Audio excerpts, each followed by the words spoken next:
یہ دن تھا 20 دسمبر 2020 کا، جب ایک 30 فٹ کی بوٹ بہامس آئی لینڈ سے فلوریڈا کی طرف روانہ ہوئی اور اس بوٹ میں 20 پیسنجر سوار تھے۔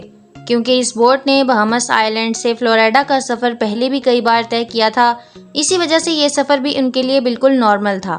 لیکن بیچ سمندر میں اس بوٹ کے ساتھ آخر کیا واقعہ پیش آیا تھا؟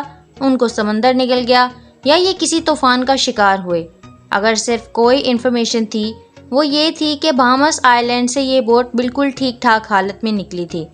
لیکن اس انفارمیشن کے علاوہ ایک اور انفارمیشن بھی تھی، اور وہ یہ تھی کہ اس بوٹ کو برمودا ٹرائی اینگل سے کراس کر کے گزرنا تھا۔ جب امریکن کوسٹ گارڈز کو اس بات کا علم ہوا تو ایک سرچ آپریشن کنڈکٹ کیا گیا جو سمندر کے اس حصے میں پورے 4 دن اور 4 راتوں تک چلتا رہا، لیکن مجال ہے کہ اس بوٹ کا ایک بھی حصہ ملا ہو۔ سی ٹرینڈ کی ویڈیو میں ایک دفعہ پھر سے خوش آمدید۔ ناظرین، ہم سب نے برمودا ٹرائی اینگل کی کئی سٹوریز سن رکھی ہیں۔ برمودا ٹرائی اینگل سمندر کا ایک بہت بڑا حصہ ہے جو اصل میں اٹلانٹک اوشن میں پایا جاتا ہے۔ یہ ٹرائی اینگل فلوریڈا سے برمودا آئی لینڈ اور پھر پورٹو ریکو سے ہو کر واپس فلوریڈا پر ختم ہو جاتا ہے۔ اس بننے والے ٹرائی اینگل کا ایریا 8 لاکھ اسکوائر کلومیٹر کے برابر ہے، یعنی یہ ٹرائی اینگل پاکستان اور ترکی سے بھی زیادہ بڑا ہے، جس کو کبھی برمودا ٹرائی اینگل تو کبھی ڈیولز ٹرائی اینگل بھی کہا جاتا ہے۔ یہ ٹرائی اینگل اپنے مسٹیریس فینومینا کی وجہ سے پوری دنیا میں مشہور ہے، جہاں سے گزرتے وقت شپس اور ایئر پلینز کا کانٹیکٹ اپنی بیسڈ اسٹیشن سے اچانک ٹوٹ جاتا ہے اور وہ ہمیشہ کے لیے غائب ہو جاتے ہیں۔ ابھی تک شپس اور ایئر پلینز کی ایک بہت بڑی تعداد اس ٹرائی اینگل میں گم ہو چکی ہے۔ آج تک ان میں سے صرف چند شپس اور ایئر پلینز ملبہ ریسرچرز کو سمندر کے باٹم سے ملا ہے، لیکن وہ بھی اس جگہ سے نہیں جہاں وہ آخری بار ریڈار پہ شو ہو رہے تھے، جبکہ دوسروں کا تو نہ ملبہ ملا اور نہ ہی ان کے اندر موجود لوگوں کا آج تک کسی کو پتہ چل سکا ہے، یا پھر یہاں پر سی مونسٹرز اور ایلینز کا بسیرا ہے۔ آخر برمودا ٹرائی اینگل میں کچھ تو اب نارمل ضرور ہے، جس کی وجہ سے نہ تو یہ بڑی سے بڑی کارگو شپس کو چھوڑتا ہے اور نہ ہی کسی جہاز کو۔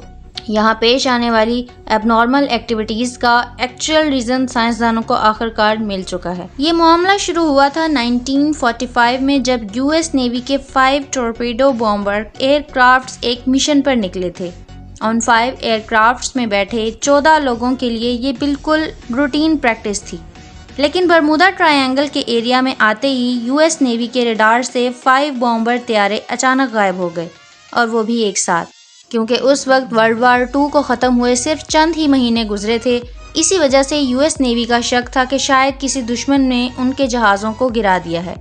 ان کی تلاش میں ایک اور نیوی کرافٹ بھیجا گیا، لیکن حیرت انگیز طور پر وہ بھی برمودا ٹرائی اینگل کے ایریا میں آتے ہی ریڈار سے غائب ہو گیا، اور اس طرح نہ ہی کبھی ان 5 بومبر ایئر کرافٹس کا اور نہ ہی اس ریسکیو جہاز کا کبھی پتہ چل سکا۔ یہی وہ واقعہ تھا جس کے بعد دنیا بھر میں برمودا ٹرائی اینگل کو خوف کی نگاہوں سے دیکھا جانے لگا۔ لیکن اس واقعے سے تقریباً 10 سال پہلے کچھ ایسا ہی سین ایک اور جہاز کے ساتھ ہوا تھا، لیکن خوش قسمتی سے وہ اپنی جان بچانے میں کامیاب ہو گئے تھے۔ 19 سالہ ٹوئنز جارج اور ڈیوڈ امریکن نیوی میں آفیسرز تھے۔ اچانک ان کو اپنے والد کی موت کی خبر ملی تو ان کو ایک پرائیویٹ ایئر کرافٹ میں بیٹھ کر اپنے ہوم ٹاؤن جانا پڑا۔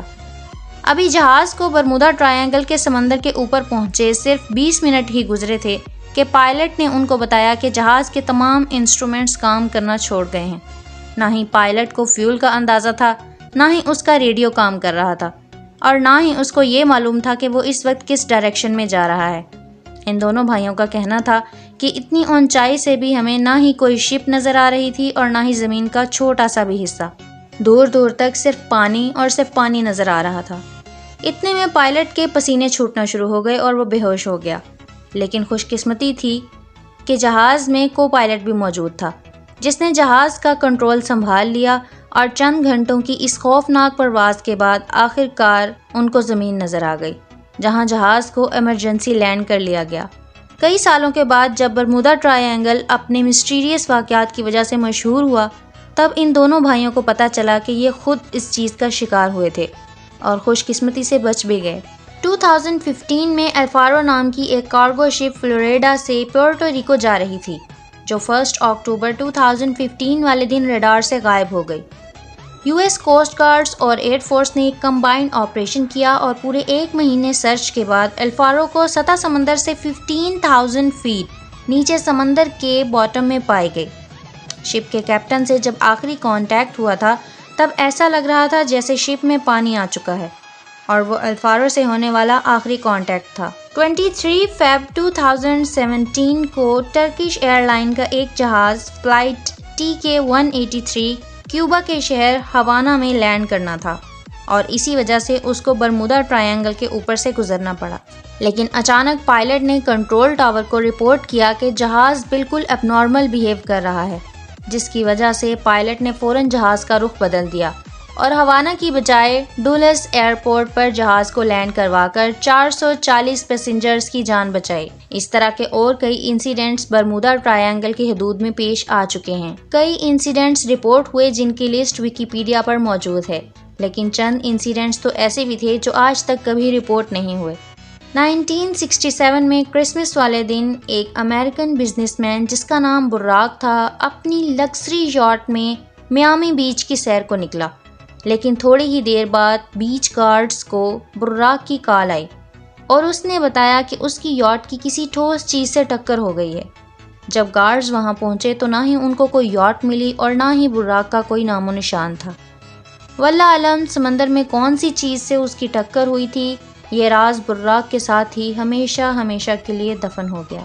برمودا ٹرائنگل کی رونگٹے کھڑے کرنے والی مسٹری ہر نئے واقعے کے بعد ایک بار پھر سے لوگوں کے ذہنوں میں تازہ ہو جاتی ہے، اور ہر بار کی طرح اس مسٹری کا جواب تلاش کرنے کے لیے سائنسدانوں کی کھوج ایک بار پھر سے شروع ہو جاتی ہے۔ لیکن اس بار سائنسدانوں نے کچھ ایسے ٹھوس ثبوت تلاش کیے ہیں جس سے ظاہر ہوتا ہے کہ شاید واقعی یہ مسٹری اب سالو ہو چکی ہے۔ یونیورسٹی آف کولوراڈو سے تعلق رکھنے والی ایک امریکن سائنٹسٹ کی ٹیم نے سیٹلائٹ سے برمودا ٹرائنگل کی کڑی جانچ کی، جس میں ان کو کچھ ایسا دیکھنے کو ملا جو آج سے پہلے شاید کسی نے بھی نہیں دیکھا تھا، اور انہوں نے نوٹس کیا کہ برمودا ٹرائنگل کے اوپر کچھ ایسے کلاؤڈز بن رہے ہیں جو نہ ہی اسکوئر ہیں اور نہ ہی سرکل، بلکہ یہ کلاؤڈز ہیگزاگون کی شکل جیسے ہیں، اور ان کا سائز 88 کلومیٹر جتنا بڑا ہوتا ہے۔ ایکسپرٹ ٹیم کا ماننا ہے کہ شاید یہ کلاؤڈز کوئی عام کلاؤڈز نہیں بلکہ یہ ایئر بوم کلاؤڈز ہیں، یعنی جب یہ عجیب قسم کے بادل بنتے ہیں تو ان کے نیچے بہت ہی تیز ہوا کے جھونکے چلتے ہیں، جن کی سپیڈ 250 کلومیٹر پر آور تک پہنچ جاتی ہے۔